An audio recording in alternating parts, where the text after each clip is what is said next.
I'm glad to hear a social scientist recognise that he should be scared of a historian. I was quite impressed with that. It's usually the other way around, actually. I've just a number of points that have occurred while I've been listening to the papers today. I think a lot of the issues I was raising yesterday about the balance between authority, the biblical text, personal experience, issues like that have been brought out again. The importance of class as a way of maybe thinking about these particular issues.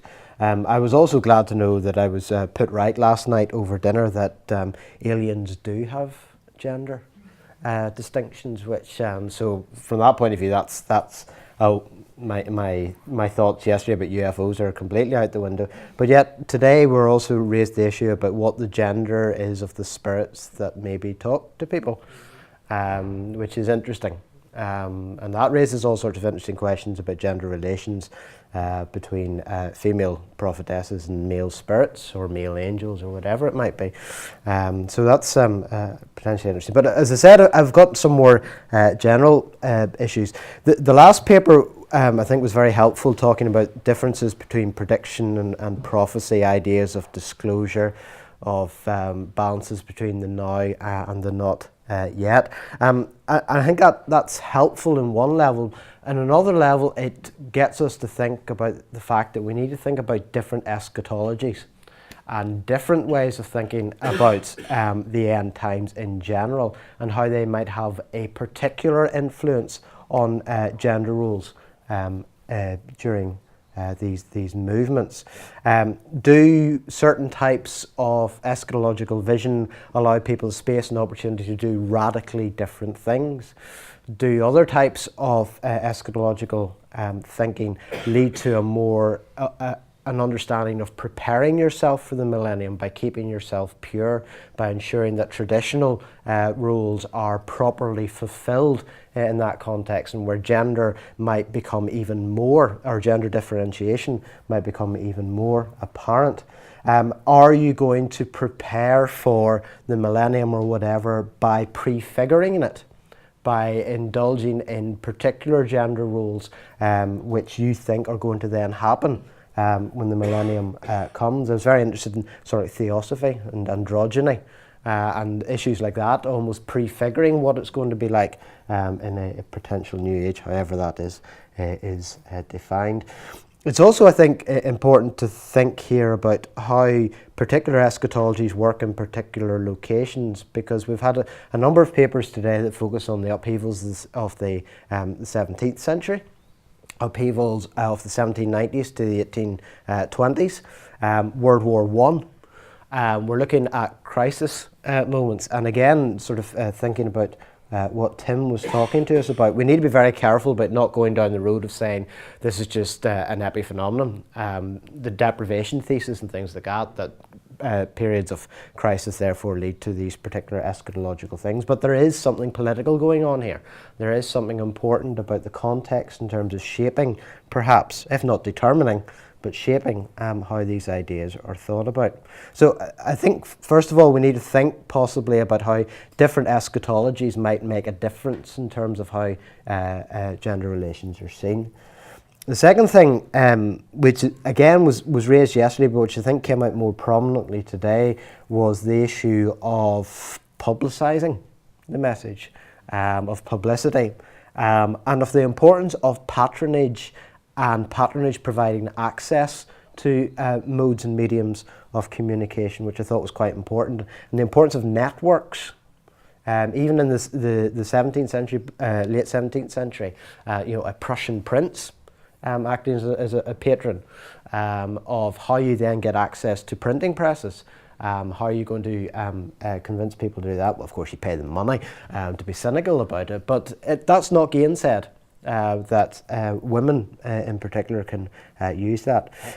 We heard about the importance of respectable sponsors, male sponsors, in validating, in some cases, female prophetesses.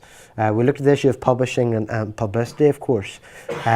We looked at also, intriguingly, about the issues of pictorial representations as well. through the paintings that we saw. And I just wondered, in terms of publicity, what impact does electronic media have on end-time prophecies and gender in the present day? When you have a cacophony of potential voices, how do you get your message out?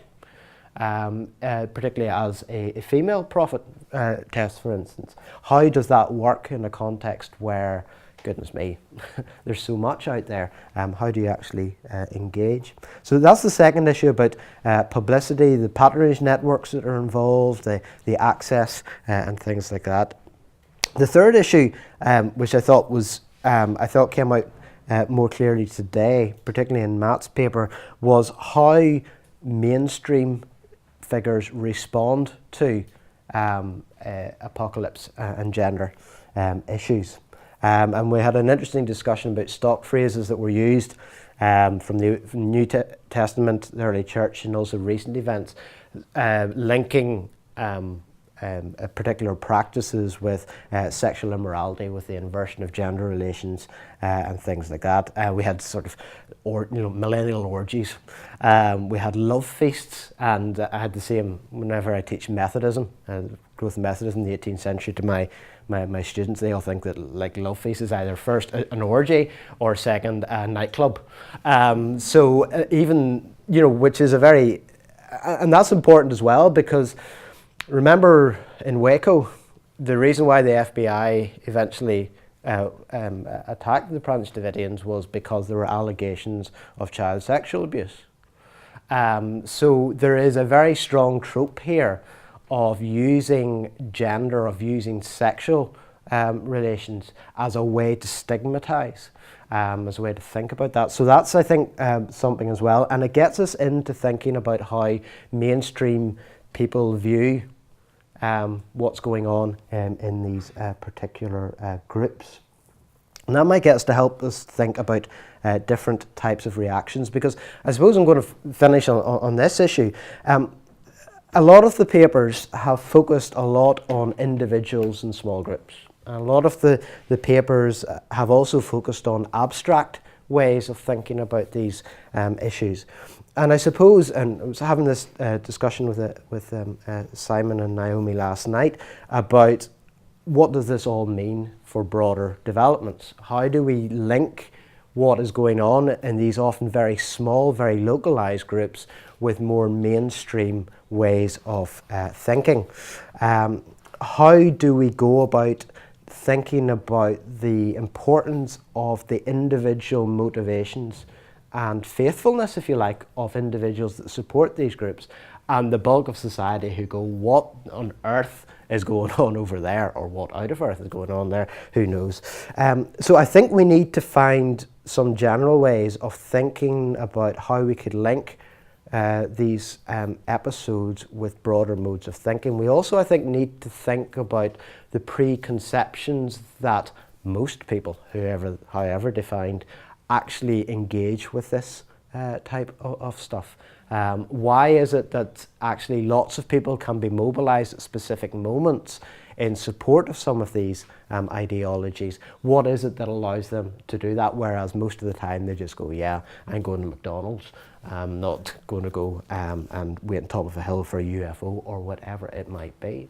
I think we need to think a bit more about expanding our understanding of eschatological ideas and gender into more general discussions about bigger groups rather than specifically smaller groups. So those are my thoughts for what they are. As I said, I'm very glad social scientist is scared of a historian. That's I almost feel vindicated in my vocation, but I'm sure there are other general comments that people might. Joe, do you want to maybe come up and maybe moderate that? It might be a general Q&A. Yeah. But first, can we thank Andrew for his comments?